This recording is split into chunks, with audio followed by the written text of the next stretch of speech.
Hello. आज का topic है पेडिग्री एनालिसिस, वंशावली पृथक्करण। वंशावली पृथक्करण या पेडिग्री एनालिसिस का मतलब होता है कि जैसे कभी कभी एग्जाम्पल के तौर पर मैं आपको बताऊं कि जैसे कभी कभी हम लोग डॉक्टर के पास जाते हैं तो डॉक्टर हमको पूरा चेकअप करता है और कभी कभार ये क्वेश्चन पूछता है कि क्या ऐसा कोई प्रॉब्लम या रोग आपकी किसी पिछली पीढ़ी में था कि नहीं था। ठीक है ना।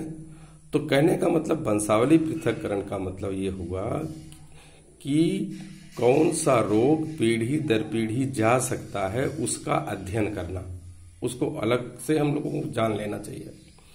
ठीक है ना। तो वंशावली पृथक्करण में ये देखा जाता है, इसको हम वंशावली वृक्ष के नाम से जानते हैं। वंशावली वृक्ष के नाम से जानते हैं। वंशावली वृक्ष का मतलब जैसे उसकी शाखाएं, तो शाखाएं का मतलब उसकी आने वाली संतानें। ठीक है ना। उदाहरण के तौर पर आपको पता है कि जीन जो होते हैं एक पीढ़ी से दूसरे पीढ़ी तक जाते हैं। जीन जो होते हैं वो लक्षणों के लिए जवाबदार होते हैं। हम लोगों ने मेंडल में पढ़ा है कि कोई भी लक्षण एक पीढ़ी से दूसरी पीढ़ी तक जीन के द्वारा जाता है। ठीक उसी प्रकार से जो कोई रोग होता है, ऐसा रोग जो पीढ़ी दर पीढ़ी चलने वाला रोग है, वो भी जीन से रिलेटेड होता है। वो जीन पर अटैच रोग होता है, जुड़ा हुआ रोग होता है। तो जो रोग जीन्स के द्वारा जुड़ा होता है वह रोग भी पीढ़ी दर पीढ़ी जाता है। तो वंशावली पृथक्करण का मतलब इतना ही है कि आने वाली पीढ़ियों में जो रोग एक पीढ़ी से दूसरी पीढ़ी में जीन के द्वारा जा रहा है, वह आने वाली पीढ़ियों में किसको वह उस रोग के होने की संभावना है, किसको उस रोग के होने की संभावना नहीं है। बात आई समझ में? तो फिर से समझा देता हूं आपको कि वंशावली पृथक्करण का मतलब कि आने वाली पीढ़ी में जो रोग एक पीढ़ी से दूसरी पीढ़ी तक जीन्स के द्वारा चला आ रहा है, वो आने वाली पीढ़ियों में किसको रोग की होने की संभावना है, किसको रोग होने की संभावना नहीं है। ठीक है ना। इसी को हम वंशावली पृथक्करण में अध्ययन करते हैं, क्योंकि लक्षण जो है जीन्स के द्वारा जाता है, तो जो रोग होता है वह भी जो है जीन से अटैच होता है, जुड़ा होता है। वह रोग वाला जीन एक पीढ़ी से दूसरी पीढ़ी में जा सकता है। उसी का अध्ययन आपको करना है वंशावली पृथक्करण में कि आने वाली पीढ़ी में किसको रोग होने की संभावना है, किसको रोग होने की संभावना नहीं है।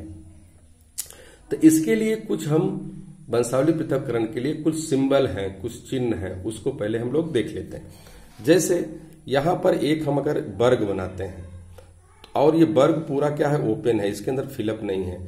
अगर हम वर्ग बनाते हैं तो वर्ग को क्या बोलते हैं, नॉर्मल मेल। नॉर्मल मेल का मतलब ये वर्ग जो है मेल का सिंबल है, ये ओपन है पूरा, इसके अंदर कोई रोग नहीं है, तो इसको हम क्या बोलेंगे, नॉर्मल मेल बोलेंगे। दूसरा, ये जो सर्कल बनाते हैं, सर्कल जो सिंबल है ये फीमेल का सिंबल है, लेकिन इसके अंदर कुछ भी नहीं है, खाली है, तो क्या कहा जाएगा, नॉर्मल फीमेल कहा जाएगा। दूसरा, अगर इसी वर्ग को हम थोड़ा तिरछा बना देते हैं, अगर इस वर्ग को हम तिरछा बनाएंगे तो न ये तो मेल का सिंबल होगा न तो फीमेल का ही सिंबल होगा। मतलब वर्ग अगर तिरछा बना हुआ है तो वह न तो मेल का सिंबल होगा न तो फीमेल का सिंबल होगा। दूसरा, हमने यहां पर वर्ग बनाया, ये वर्ग किसका सिंबल है, मेल का। यहां पर ओपन नहीं है, इसको पूरा हमने क्या कर दिया, फिलअप कर दिया है। ठीक है ना। तो अगर इस वर्ग को हम फिलअप कर देंगे पूरा, तो वर्ग सिंबल है मेल का, लेकिन अगर इसको फिलअप कर दिया तो ये क्या हो गया, रोगी पुरुष हो गया, अफेक्टेड मेल, मतलब इसके अंदर रोग है। ठीक उसी प्रकार से अगर यहां पर हमने इस सर्कल बनाया, इस सर्कल को हमने फिलअप कर दिया, सर्कल चिन्ह है किसका, फीमेल का। अगर इसके अंदर पूरा हमने क्या कर दिया, फिलअप कर दिया, तो ये चिन्ह किसका हो गया, रोगी महिला यानी अफेक्टेड फीमेल का हो गया। बात आई समझ में? अगर ये ओपन है तो नॉर्मल है, अगर इसके अंदर पूरा फिलअप है तो क्या है, ये रोगी है। ध्यान देना कि अगर ओपन है तो मेल, ये भी सर्कल ओपन है तो फीमेल, नॉर्मल है, इसके अंदर कोई रोग नहीं है। लेकिन अगर यही जो है पूरा फिलअप कर लिया गया तो ये अगर स्क्वायर फिलअप कर लिया गया, वर्ग फिलअप कर लिया गया, ये रोगी पुरुष का सिंबल हो जाएगा, और इसको अगर पूरा फिलअप कर दिया तो ये रोगी महिला का सिंबल हो जाएगा। दूसरा,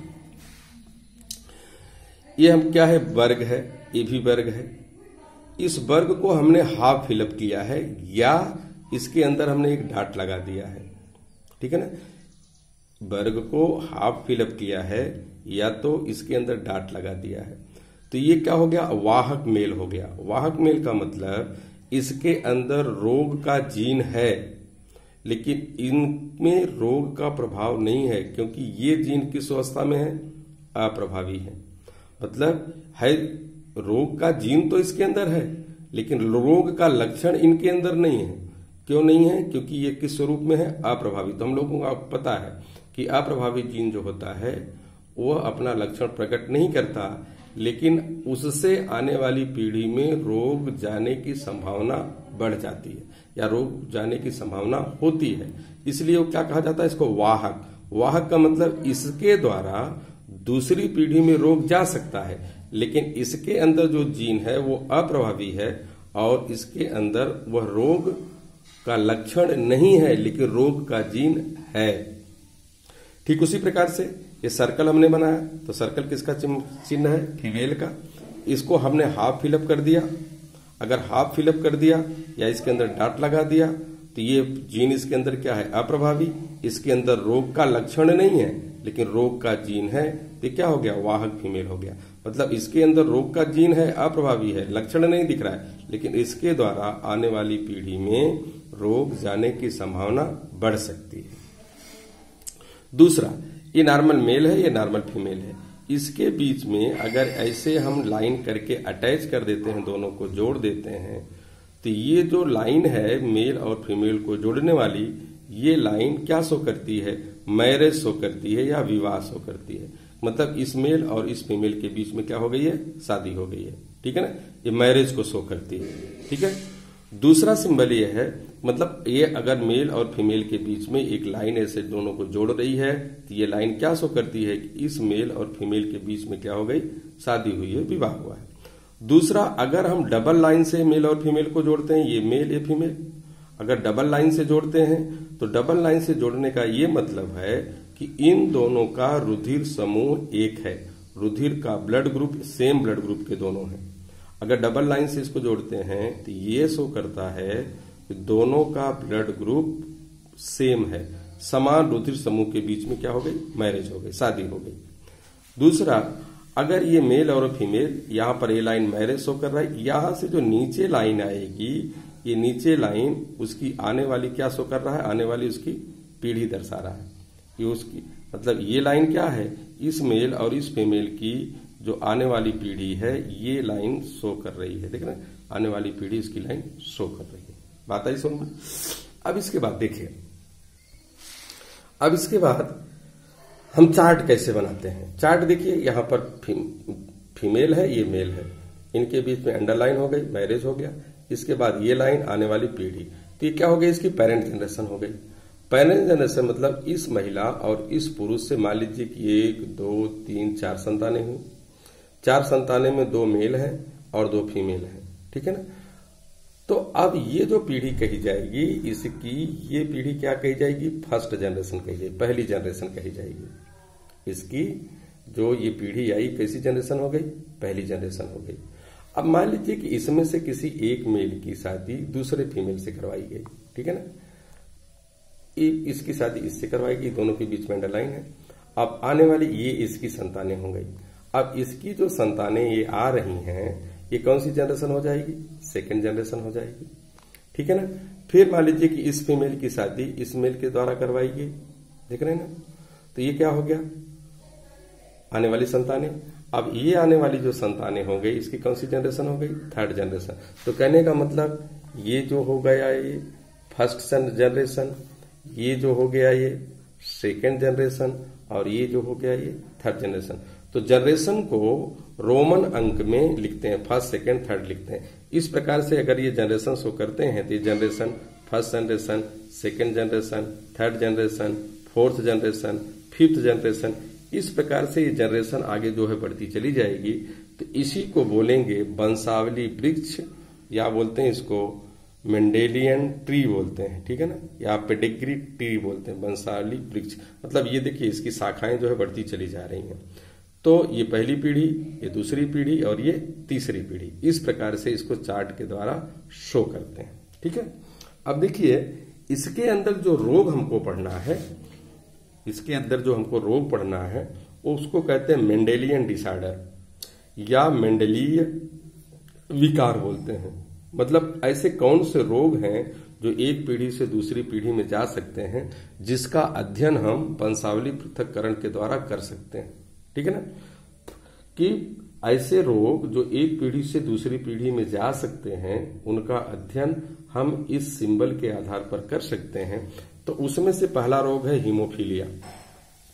हीमोफीलिया आपको पता है एक ऐसा रोग है कि जो किसी को जब मार लग जाती है तो आने वाले जो ब्लड निकलता है तो ब्लड जो है जल्दी से थक्का नहीं बनता है। ब्लड क्लॉटिंग, रुधिर का थक्का जमना हम लोगों ने 11th में पढ़ा है, ठीक है ना, ब्लड क्लॉटिंग।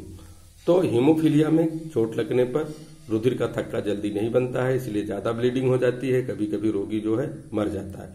दूसरा है सिस्टिक फाइब्रोसिस। तीसरा है सेकल सेल एनीमिया, जिसको कहते हैं रक्त अल्पता, रक्त की कमी। चौथा है कलर ब्लाइंडनेस। कलर ब्लाइंडनेस का मतलब होता है रंग अंधता। फिनाइल कीटोन्यूरिया, फिनाइल कीटोन्यूरिया आप पढ़ेंगे, यूरिन का रोग है, टॉयलेट जो है ब्लैक हो जाती है। थैलेसेमिया एक रोग है। तो मेंडलीय विकार में कि ऐसे विकार का मतलब रोग, ऐसे रोग जो एक पीढ़ी से दूसरी पीढ़ी में जाते हैं उसको वंशावली पृथक्करण के द्वारा जब अध्ययन करते हैं तो ये इतने सारे रोग हैं, haemophilia, cystic fibrosis, sickle cell anaemia, colour blindness, phenylketonuria और थैलेसेमिया। ये 6 रोग हैं। ये 6 के 6 रोग आपकी बुक में हैं। तो ये सभी 6 रोग पढ़ लेना और कल मैं आपको चार्ट के द्वारा इस सभी 6 रोग को समझाने का प्रयास करूंगा। अगर जो है जूम पे नहीं क्लियर हो पाएगा तो मैं वीडियो बना के आपको सेंड करूंगा, ठीक है। मैं पूरा वीडियो बना करके आपको भेजूंगा। तो इतना पूरा ये 6 रोग, haemophilia, cystic fibrosis, sickle cell anaemia, colour blindness, phenylketonuria, thalassaemia आपकी बुक में डिक्टो दिया गया है। उसको पूरा आप लोग पढ़ लेना और पढ़ने के बाद कल चार्ट के द्वारा मैं पूरा आपको समझाऊंगा। तो होमवर्क भी आपको डाल दिया है कि सभी रोग और चिन्ह को पढ़ करके आपको याद करना है, सभी रोगों को पढ़ना है, ठीक है ना, पूरा कंप्लीट कर लेना। आपकी बुक में कंप्लीट दिया गया है, ठीक है, ओके। बाकी चार्ट के द्वारा मैं कल आपको समझाऊंगा।